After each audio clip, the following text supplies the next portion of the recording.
Thank you very much for your welcome and indeed for the invitation and for those who have worked hard to put this conference on. It's an exciting honor for me to be able to speak at a conference like this, which has been organized both by this university and by the publishers of my recent book on Paul. And I know that these conferences don't happen by accident. It isn't that somebody wakes up one morning and it just happens. There's a lot of hard work behind the scenes, and I honor that, and I'm grateful for that, and as Ben said, for those who've given money to help it happen. Now, our time this morning is comparatively short, and our topic is vast, but very important. Paul in his Jewish world. Why are we talking about Paul and his Jewish world, Paul in his Jewish world? What's the problem, and what are we going to do about it?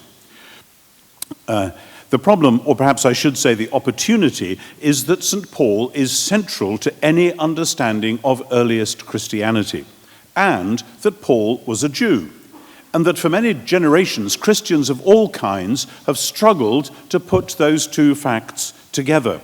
Some have pulled Paul out of his Jewish world altogether, setting him over against it. That was the aim of many scholars in the first half of the 20th century, to try to provide a non-Jewish account of where Paul got his ideas from in order to stop Paul getting, as it were, corrupted by the Judaism, which, as we all knew in those days, was all about justification by works and all that sort of thing, which Paul apparently had rejected. But since the 1940s, particularly the 50s, all that has changed, though not entirely. Scholars like Albert Schweitzer set the course, but then others like W.D. Davis and Christa Stendahl and Ed Sanders, and not least the great German Martin Hengel, have insisted that the proper context for understanding Paul is his Jewish world, and that though he radically revised the picture he'd inherited, he didn't abandon it or renounce it. The finding of the Dead Sea Scrolls and other things that happened after the Second World War stimulated fresh interest in the Jewish context, and that in turn stimulated new ways of trying to put Paul into that. Not everyone has embraced that agenda. Pauline scholarship today is in a state of cheerful confusion on many different fronts, not least the question whether Paul really remained a recognizable Jew in his teaching and his practice, or whether he had embraced something quite new which left the world of Judaism behind altogether. It's very difficult to handle those questions which bounce to and fro between particular exegesis of difficult texts, and between that on the one hand and then some contemporary agendas about what it means to be a Jew in the 21st century, let alone a Messianic Jew. And some of those are making their voices heard at the moment. But saying you're going to make Paul a first century Jew simply pushes the question further back. What sort of first century Jew? Was he a rabbi? Was he a revolutionary? Was he a Pharisee, as he claims? But in that case, which sort of a Pharisee? Because there are at least two Pharisaic schools, probably with sub-branches in his day. Does he belong with the Palestinian Judaism of his day or with the diaspora Judaism of his day? Was there really that much of a difference between them? And can we locate Paul in one or the other? And in particular, again following Martin Hengel, we have learned that there was no wall between Judaism and Hellenism. Indeed, those entities are themselves, as we perceive them, constructs of 19th century ideology rather than labels which correspond to any actual facts on the ground in the first century. Because all Paul's world was Hellenistic, that is, Greek in its culture and speech, and had been for 3 centuries. And all Paul's world was also part of the Roman Empire, and had been for a century or so. Paul the Jew and the Jewish world that he came from and within which he remained in a paradoxical sense, lived in a contested space where ideas and cultural symbols, political plots and theories, philosophical discussions, beliefs, hopes, and personal goals were all part of the rough and tumble, mixed-up world of the first century Eastern Mediterranean. If that sounds confusing, good, because it was. Paul was no armchair thinker reflecting at leisure on great eternal verities. He was an out-and-about apostle, announcing what he called the good news, and a very Jewish good news at that, to a world that didn't know it needed it, and when it heard it, often didn't understand it or want it. I sometimes use an illustration of this. A few years ago, I was at an SBL conference in Atlanta, in Georgia, and at 6 o'clock in the morning, I phoned my daughter at home because I knew that she would be watching the England versus Australia Rugby World Cup final. Sure enough, she was. And England had just won in the very last minute of the game with a dramatic final drop goal. England was ecstatic, Australia were crestfallen, and there I was in a hotel in Atlanta, Georgia. Who could I tell about that? I wanted to embrace the hall porters and say, England just won the World Cup. And I thought I might as well walk out on the street in St. Andrews and say that China have just beaten Germany at the table tennis final. People are not actually interested in this. That's what it was like when Paul came into Thessalonica, Philippi, Corinth, wherever. Good news. What do you mean? Well, we have a new Lord. Who is this Lord? He's a Jew. A Jew? He's a crucified. This is just crazy. But God raised him from the dead. Well, now we know that you're completely out of line. What is this about? The central argument of my new book is that Paul was articulating a task which he wanted his colleagues to engage in as well, the task of thinking through what it meant that the crucified and risen Jesus of Nazareth was Israel's Messiah and the world's rightful Lord. And he was doing that in the full knowledge that many Jews, as he said, found that scandalous and many Gentiles found it crazy. But that thinking through that Paul did involved all the great subjects from questions of hope and faith, of community and practice, right up to the biggest of all, the question of whether there after all was one God, as the Jews had always said. And if so, what could and should be said about this God? Paul, in short, invented something which, with long hindsight, we can call Christian theology. That is, not just a set of dogmas, but a discipline, a way of being, stuff to do, to work at, to think about, one for all believers to share, a task consisting of continual prayerful study of Israel's scriptures in the light of what Paul believed was a radical, shocking new revelation, an unveiling of Israel's one God. There are some clear things which can and must be said, and in the first main section of this lecture, I now want to sketch with necessary brevity the Jewish world from which I believe Paul came and which, in a measure, he would say he never left. And I'm drawing on, obviously, and drastically boiling down the detailed account of all this, which I've given in the book I've already referred to, Paul and the Faithfulness of God. So, Paul's Jewish world. Paul came from a world of hope. Hope that was rooted in the ancient scriptures. Hope that had been thwarted and disappointed many times, but a hope that, in his day at least, refused to die. The multiple and interlocking areas of Jewish life and culture can all be seen to good advantage in this light. I mention 5 elements which we can separate in thought, but which for a first century Jew overlapped and all played into one another, so that most people wouldn't have seen these as separate areas, but as part of a complex whole. And all of this is set within one particular fact, that most Jews of Paul's day, you can never generalize and say all Jews, because there were bound to be exceptions to every generalization. Most Jews of Paul's day believed that the present age, the time in which they were living, was a dark and sad period, but that one day their God, the Creator, would launch the new age, the new day, in which everything would be put right. This belief is found just as much in the rabbis as in the so-called apocalyptists, and it's summed up in that contrast between the present age and the age to come. So within that, what are the 5 things? The first, and in some ways the most important element in this hope for a coming new age, was national restoration. After the Babylonian exile, half a millennium before, some Jews had returned to their ancient homeland, though many remained dispersed around the world. Those who did return were uncomfortably aware that the great glorious promises of national restoration, of Israel being the head of the nations, ruling others rather than serving them, that these hopes in Deuteronomy and the prophets had not come true, to put it mildly.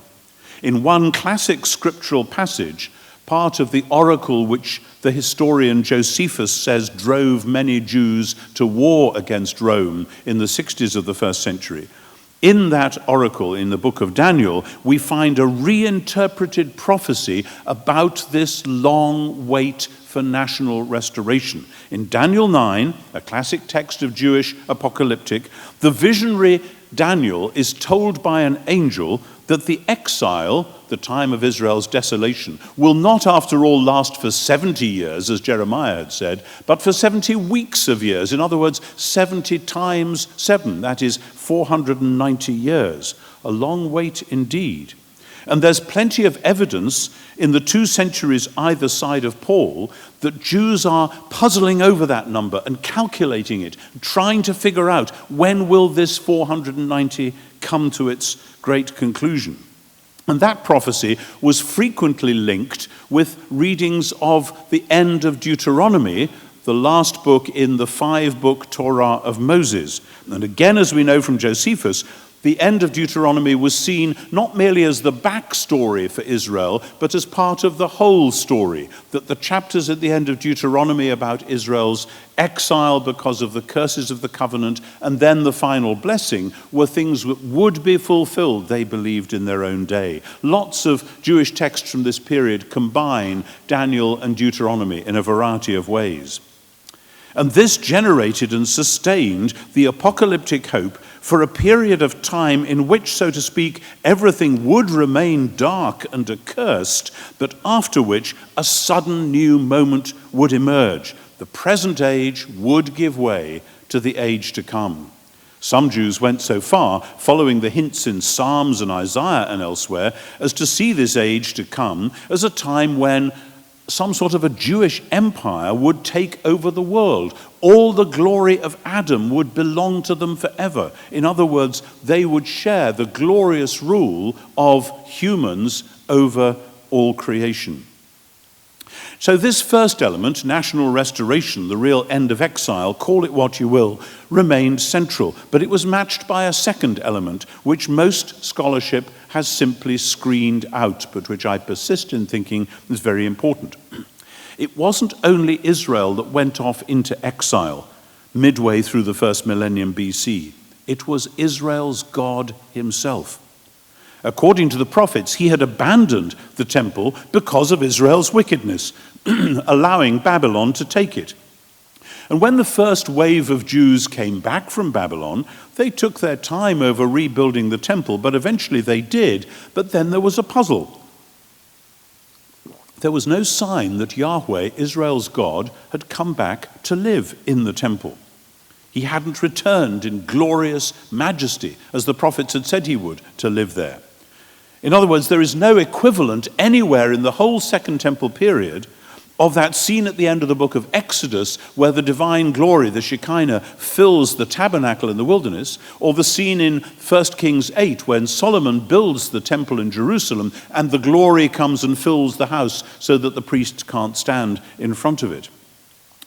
Now, Ezekiel said that he would come back. Isaiah said, the glory of the Lord shall be revealed and all flesh shall see it together. Zechariah and Malachi, writing some time after the exile, the initial exiles had come back, they continue to promise that Yahweh will come back, but nobody says he's done so yet. Centuries later, a rabbi reflecting sorrowfully upon the strange state of that second temple, which had by his day been long destroyed by the Romans, declared that there were many things missing from the second temple, chief among which was the Shekinah itself, the divine glory. They were still waiting for Yahweh to show up, for the watchmen to shout for joy as they saw in plain sight the divine glory returning to Zion, Isaiah 52.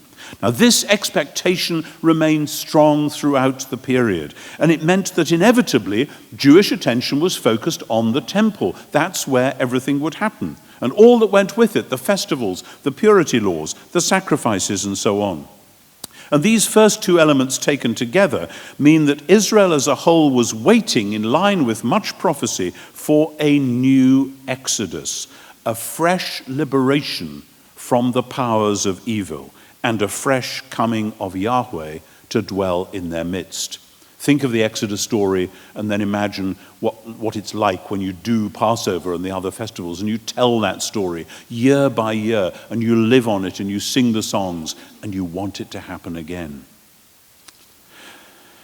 The third element was the other side of the same coin, not just a fresh coming of Yahweh, but a fresh observance of Torah. That too is part of the Exodus narrative. They go to Sinai and they get the law. If Yahweh was going to return, Israel would have to be pure. Was that something that had to happen before he returned, or was it something that would happen when he returned? It's not quite clear. Idolatry and wickedness had driven Yahweh away in the first place. Those had to be replaced with a purity of heart and of action. Some people still believe in the old caricature that Paul's contemporaries thought they had to pull themselves up by their own moral bootstraps to make themselves fit for God. There may have been some Jews who thought like that, you can never be sure, but the whole point of observing the national law, the Torah, was that God had given it as a sign of the special relationship between himself and his people.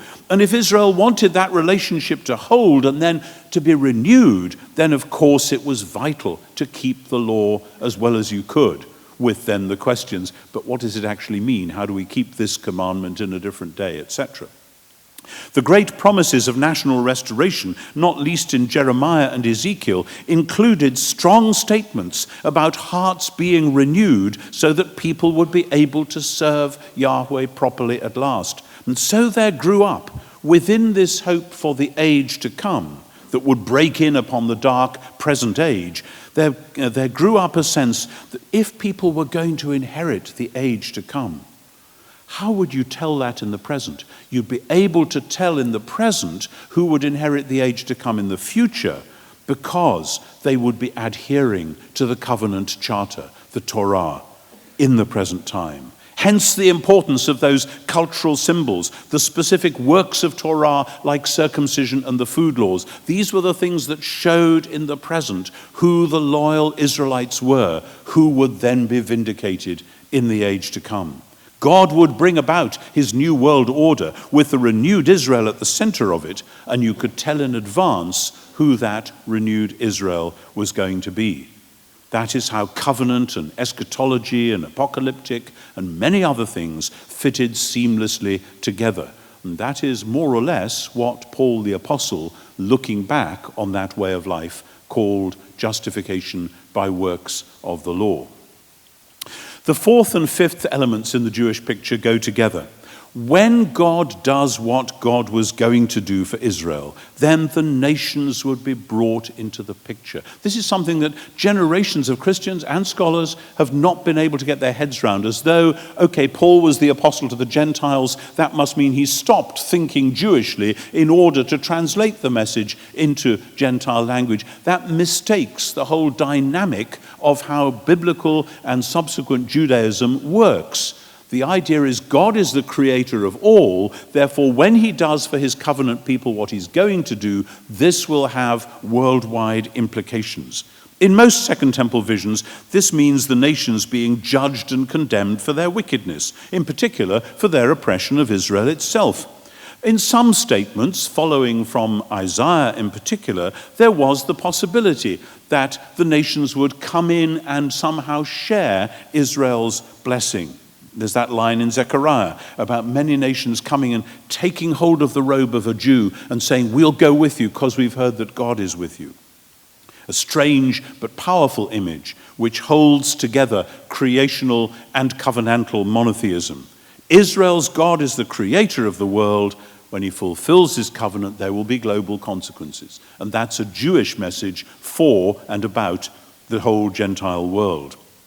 And that leads directly to the sixth element, because following from passages like Isaiah 11, some held out hope not just for a renewed Israel living at peace in their own land, but for the cosmos itself, renewed so that the wolf would lie down with the lamb, and the earth would be filled with the knowledge and glory of Yahweh as the waters cover the sea. Once again, the covenant promises spill over, as they were always meant to do, into creational promises.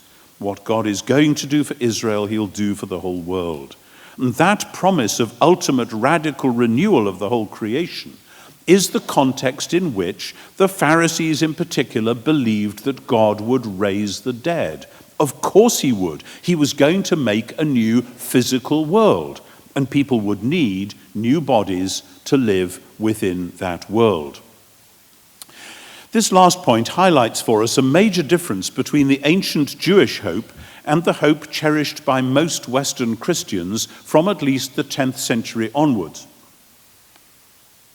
The ancient Jews were not particularly interested in where people went after they died. Some texts do speak of this in terms, for instance, of storehouses for souls and the like. These are kind of rather lurid, strange pictures. And there are several variations and disagreements about that, and also about the ultimate destination. What happens when God finally makes this new world? What will happen to those souls that are at present kept in a storehouse or wherever? And here, of course, we run into perhaps the biggest problem for placing Paul anywhere in relation to his Jewish world. Centuries of Christian theology has theorized about how people get to heaven, who will get to heaven, what steps in the present might lead there, and whether you'll have to do time in purgatory or some other place on the way, and so on. Getting Paul to address those questions is fundamentally anachronistic. It's a bit like asking whether Paul would have preferred to travel from Jerusalem to Rome by El Al or American Airlines. These were not his options. For Paul, as for Jesus, what mattered was not how we get to heaven, but how heaven came to earth. How was Israel's God going to claim his kingdom on earth as in heaven? How would that happen? When would that happen? What would it look like? You will notice I still haven't mentioned the hope for a Messiah. This is for two reasons. First, by no means all Jews of the period actually spoke of a coming Messiah. Some did, many didn't. But second, where messianic expectations occurred, they brought the national hope into focus. One man would rule as king, delivering Israel from its enemies and establishing God's wise and just rule in Israel and perhaps in all the world. And there are many different ways they say that.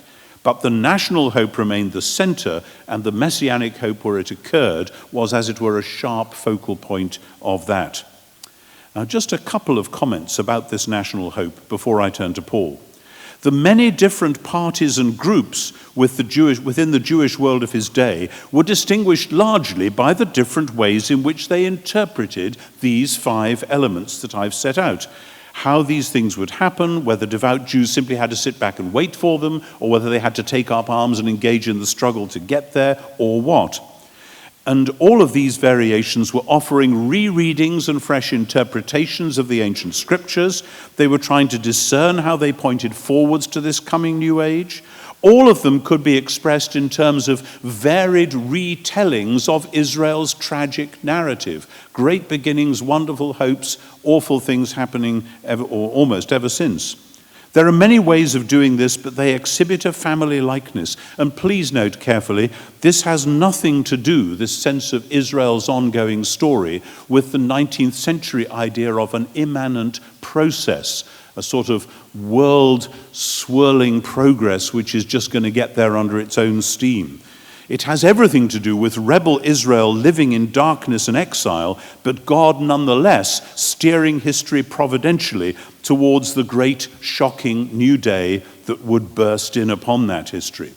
And all this was regularly told by people with a wide variety of views in what we sometimes call the language or genre of apocalyptic, a literature in which seers dream dreams and angels interpret them, in which lurid imagery is used to depict the this-worldly rise and fall of empires in terms of beasts and monsters and so on.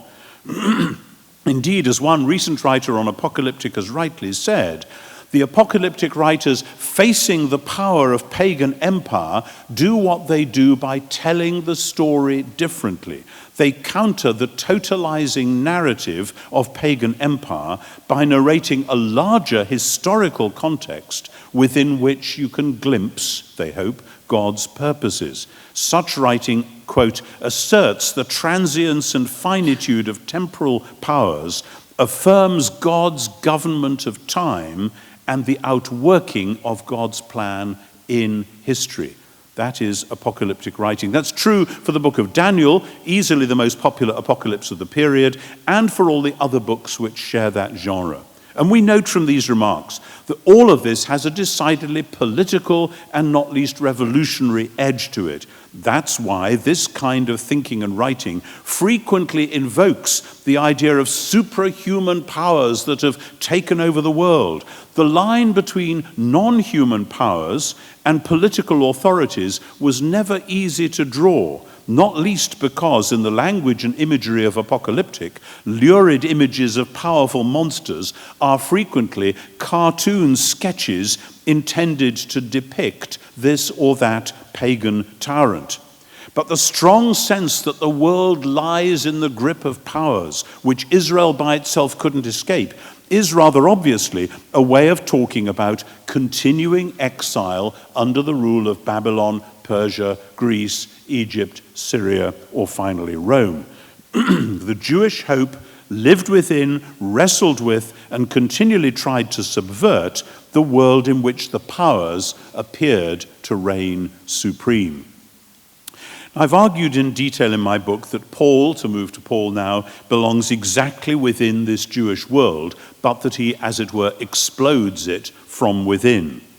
Here is the paradox at the heart of Paul, that he remains a Jewish thinker, but he believes that Israel's God has now introduced the radical new age he had always promised, so that the new world, which Paul's own work is now inaugurating, both is and isn't what Saul of Tarsus, before the Damascus Road days, would have wanted or expected. Let's go straight to the heart of it. Where the ancient Jewish world had hope, Paul had celebration, joy. He believed that God had done it. He believed more specifically that Israel's God had launched his new day, his new age, breaking into the present world, overthrowing the powers that had held it captive, and thus fulfilling the basic conditions for the long-awaited new Exodus. Pharaoh had been kicked out, Israel was now being freed. Israel's long history had run its sad course, not slowly developing up to the light, whoever thought that, but if anything, sinking further into darkness. But the history went on, and then God had done what he always said he would do and had rescued his people and the world. So now, though the old age was still rumbling on, the new age had burst in upon it, so that the two ages were continuing side by side in a confused world of now and not yet, to be resolved only in the future moment when God would be all in all, when God would do for all creation at the end what he had done for Jesus at his resurrection, Romans 8. How this had happened was, of course, in Jesus of Nazareth. Paul believed, this is controversial, but there's no time to argue it today, that Jesus was Israel's true Messiah. When Paul said Christos, this was not a proper name. He was invoking the idea of Israel's Messiah. He'd been designated as such through his resurrection from the dead, which in turn gave retrospective meaning to his crucifixion. Thousands, tens of thousands of young Jews were crucified in the first century. What's special about this one? God has raised him from the dead and thereby validated things which were believed about him before, and so on. But here's the point. No Jew expected one person to be raised from the dead ahead of all others. God had done for Jesus what he'd promised to do for all Israel, so that Jesus as Messiah now somehow redefined Israel itself, summing up God's people in himself. The rescue of Jesus from death was the real return from exile, and his installation as the world's true Lord was the fulfillment of the apocalyptic expectation of Israel being vindicated so as to become the real world leader or ruler. Jesus' people themselves were, in strange ways, such as prayer, already sharing that status. It's Romans 8 again.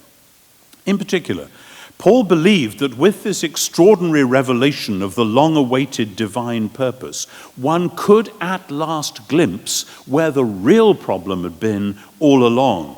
The powers that ultimately mattered were not simply the powers like Syria and Rome, but the personified forces of sin and death. Of course, the great empires used death as their ultimate weapon, so this is not an either-or.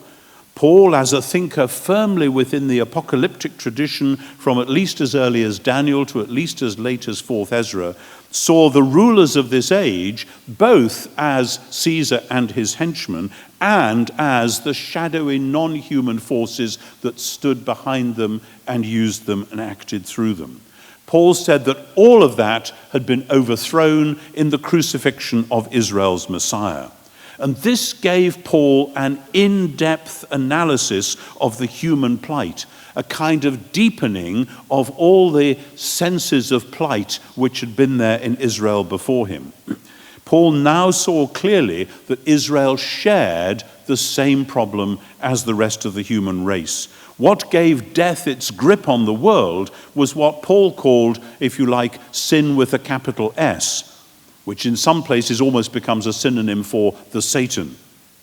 Paul, like all ancient Jews, believed that sin manifested itself in humans worshipping idols, and so missing the mark of genuine humanness in their behavior. Paul holds together capital S sin as a power and small s sin or sins as actual dehumanized behavior. The former implies the latter, and the latter demonstrates the former. You can't get a razor blade between them. Thus, for Paul, one of the great themes of the apocalyptic tradition had come dramatically and unexpectedly true in and through Jesus.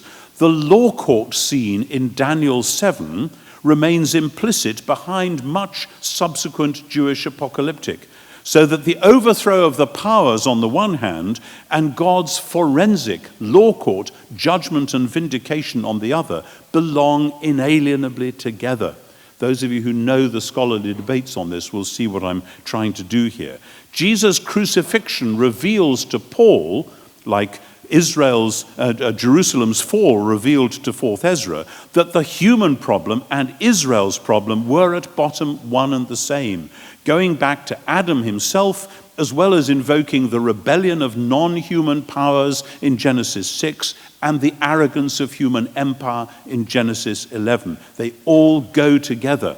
And when Paul invokes the great eschatological law court scene in Romans 3, he is nesting it within his exposition of the Abrahamic covenant in Romans 4 and is announcing the unveiling, the apocalypse, through which the gospel of the righteousness of God is seen, the great apocalypse in which God's covenant faithfulness is made known, God's judgment on sin and his rescue of sinners is disclosed, and God's overthrow of the powers of sin and death themselves is manifested.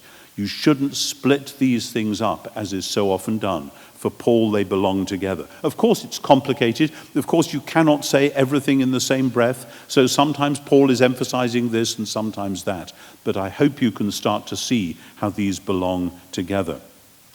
And all this is visible for Paul in a shatteringly new light through the Messiah's death and resurrection. It isn't just that Paul now knows lots of new things. Knowledge itself has been transformed, as I've argued at length in chapter 14 of my new book, because in the Messiah a new world has come to birth, and those who themselves have been renewed by the gospel find that there is a new kind of knowing, not a secret private gnosis, but a new knowing of the real world and indeed of this God himself.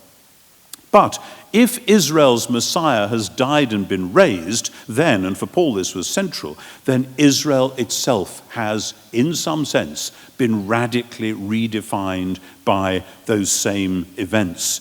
This I shall be speaking more about, God willing, tomorrow night. The new Exodus has happened, the new age has broken in upon the surprised and unready old age, and the people of God have been redefined. Of course, if Israel's Messiah has appeared, this could hardly be a take it or leave it matter for any Jew. Naturally, these are contested claims in the first century as subsequently. But all such movements, and there were many messianic movements in Jesus' day and Paul's day, were claiming that this was where God was launching his new world, his new age, and that anyone who didn't get on board would miss out in the end. But here's the point. For Paul, the end had come forward into the middle of history. That was a given. And that meant that the whole business of how you could tell in the present who would be vindicated in the future had been radically refocused as well. There's been a tendency in some recent writing to split off Paul's apocalyptic vision of the defeat of the powers from the equally Pauline material about the justification of the individual sinner. That's a mistake. For Paul, these all fit tightly together. The cross and resurrection means that God's ultimate judgment on sin and vindication of his people has happened in the Messiah through his faithfulness unto death. And that meant that you could no longer tell in the present who would be vindicated in the future by the marks of the Jewish identity, the works of Torah, but by the faith or faithfulness which answered to the faithfulness of the Messiah himself. That is what Paul meant by justification by faith in the Messiah, apart from works of Torah. The cross had revealed to Paul both the radical nature of the human plight and God's answer to it. As we find at the beginning of Romans 8, the two strands, often separated by scholars, come together. Paul says that God has liberated people from sin, capital S, and death, capital D, but the way he's done that is by condemning sin in the Messiah's flesh, so that there is now no condemnation for those in the Messiah. All these atonement theories, if you like, actually fit together and shouldn't be split up. Everything else we might want to say about Paul within his Jewish world flows from this. Paul believed that the new Exodus, the real return from exile, had happened when Jesus was raised from the dead, and would happen when he returned again to establish God's reign in a transformed new creation. And Paul believed that Israel's God had returned in the person of Jesus and the person of the Spirit. No time to argue that out, but Paul uses return of Yahweh to Zion language to talk about both Jesus and the Spirit. And he believed that the nations, including Israel itself, were being called to judgment, just as in Judaism, but now refocused round Jesus and the Spirit. And in particular, in three spectacular passages, Colossians 1, 1 Corinthians 15, Romans 8, Paul displays the utterly Jewish, yet utterly Messiah and Spirit-focused belief that the long-range prophecy of God to Abraham and David, that they would inherit the world, would be fulfilled in the renewal of the entire cosmos, so that God would be all in all. So to sum up, like other ancient Jews, Paul offered this vision as a fresh interpretation of the ancient scriptures, particularly the covenantal promises and the sharpening of those in Psalms and prophets. Like other ancient Jews, Paul understood this as constituting a call to all peoples to abandon their man-made idols and the dehumanized behavior that went with them. Like other ancient Jews, he interpreted and applied all this through a rich web of fresh storytelling, displaying in particular, like much of Scripture itself, the dark side of Israel's history and the necessity for the new messianic moment which he believed had now arrived. Like other ancient Jews, he interpreted and applied this vision in the realms of politics, religion, and philosophy, not splitting off such things as unworthy adjuncts to a pure spirituality, but rather, as he says, taking every thought captive to obey the Messiah. However, unlike other ancient Jews, Paul believed that these divine promises had come about not just in a Messiah, but in a crucified and risen Messiah, and that this generated and sustained through gospel and spirit a new kind of family composed of people of every nation, every type, every sort, no longer defined by the Jewish Torah, because Torah's divine purpose had always been, quite properly and comprehensively, negative and temporary. That's Galatians 3 particularly. Unlike other ancient Jews, Paul worshipped the one God as now made known as the one who sent the Son and the one who sent the Spirit of the Son. Unlike other ancient Jews, Paul believed that the vocation of Israel to be the light of the world had devolved onto the Messiah and through his Spirit onto all the Messiah's people. Unlike other ancient Jews, Paul took the great overarching biblical theme of the steadfast covenant love of the one true God and translated that into his vision of the saving love of the Messiah and also the love for God and neighbor shed abroad in people's hearts by the Spirit. But even in these unlikenesses, Paul would have been careful to stress he wasn't borrowing from non-Jewish sources to cobble together a syncretistic new system, bits of Judaism and bits and pieces from elsewhere. The very elements which mark Paul out from his Jewish contemporaries were themselves deeply Jewish, rooted in Scripture, shaped by Israel's long dark story, and now freshly revealed in the great apocalypse of the Messiah's death and resurrection.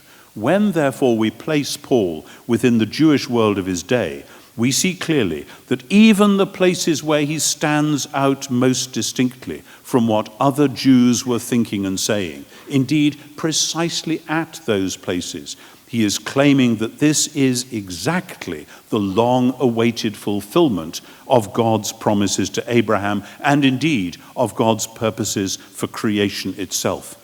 The idea of God doing a radical new thing to fulfill his ancient promises is itself a deeply Jewish idea. And Paul, in Christ, embraced it, expounded it, and lived by it. Thank you very much.